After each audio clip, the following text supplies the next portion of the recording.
Kelly Ripa and her husband, Mark Consuelos, are best known for their quick wit and captivating on-screen chemistry, but their interior design choices reveal a distinctly quirky side. During an interview with People, the Live with Kelly and Mark hosts reveal that they have an all-black bathroom detailed with black toilet paper to match. Somebody, as a gift, as a joke, said that you need black toilet paper in this black bathroom, explained the 54-year-old. And you know what? It actually looks normal, because the white toilet paper was the thing that looked really strange. While Kelly was enthusiastic about the design choice, Mark couldn't help but voice his disagreement. "I will say, it doesn't feel normal," he shared.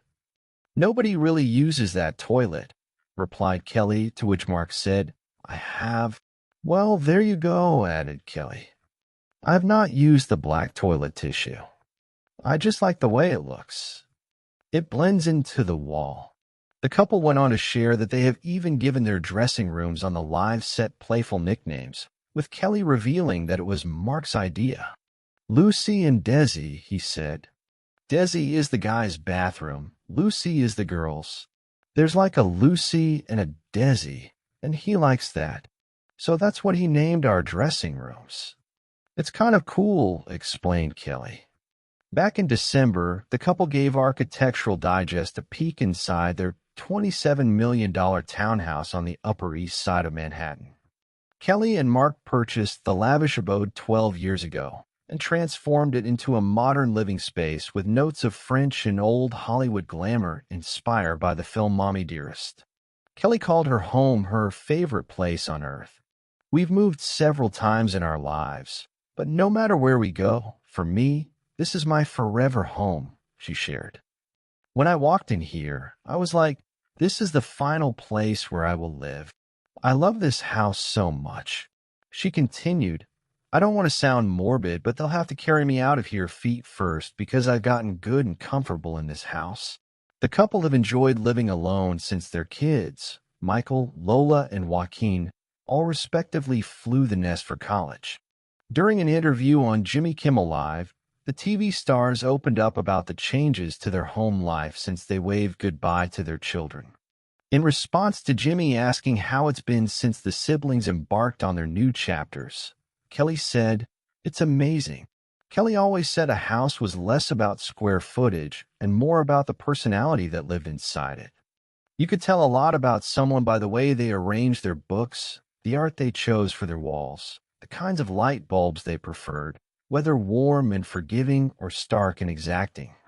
For Kelly Ripa, her Upper East Side townhouse had, over the course of a dozen years, become not simply a place to keep belongings, but a kind of theatrical stage for the life she and Mark Consuelos had been inventing together. Equal parts living room comedy, backstage dressing room, and cozy private set where jokes that began on morning television landed perfectly, unexpectedly, at the breakfast table.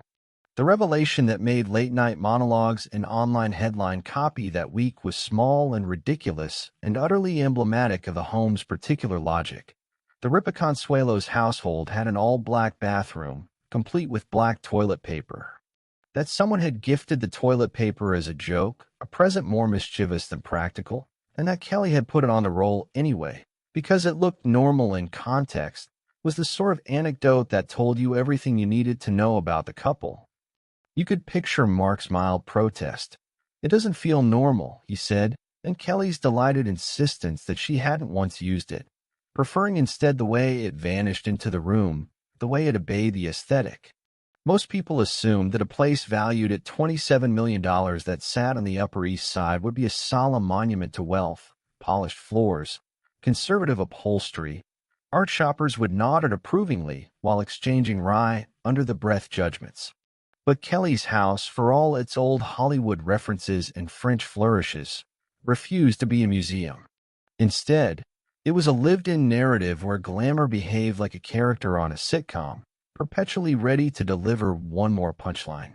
The black bathroom and its black tissue was less about shock value than about a household confidence to make a joke permanent.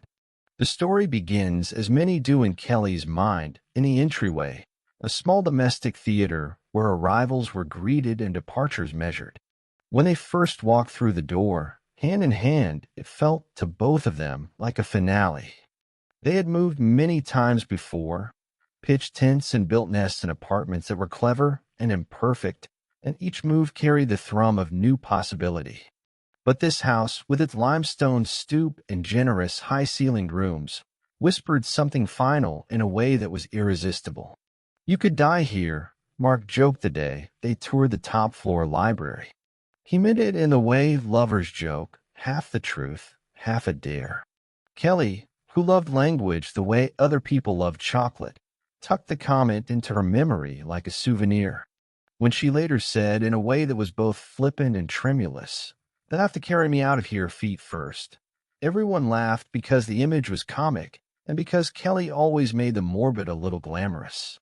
But in the quiet hours, the thought lodged in a different place. The gentle stake of permanence that nodded beside the wedding photos, the theater posters, the little signs on the dressing room doors that read Lucy and Desi. Those dressing rooms were, like the black bathroom, an inside joke gilded with theatricality. On the live set, Kelly and Mark had turned dressing room nomenclature into a game. Lucy for the women's room, Desi for the men's. Mark had liked the names, and his affection made them stick. At home, the idea bled into the space, and when they spoke of the house, they often did so in stage directions. "I'll be in." "Lucy," Kelly would call, meaning nothing more urgent than the makeup chair. "Desi is calling," Mark would reply, and both would bend their voices into the roles they'd invented. Names for actors hold power. Naming rooms was another way of carving out private scenes inside a very public life. Design-wise, the house was a collage. The bones of it were classic: crown moldings, tall windows that spilled light like applause, parquet floors that had once been walked upon by other families with other dramas. But the Ripa Consuelo's touch turned historical restraint into something mischievous: silk draperies next to playful wallpaper, a mise-en-scene of chandeliers above a volleyball of modernist furnishings, the furniture arranged to encourage conversation, not in the prim way of a drawing room, but conversationally, like a living room confessional where friends could reveal their most charming secrets. Kelly delighted in the intersections.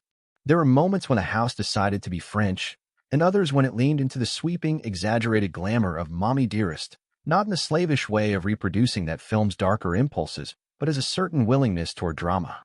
A mirrored console, gold leaf frames angled in conversation, an armchair with an attitude that invited you to take up residence and stay a while. "It blends," Kelly often said, about those disparate elements. "It's like us." Mark would laugh and roll his eyes, both affection and gentle skepticism flitting across his face. The black bathroom became a character in its own right.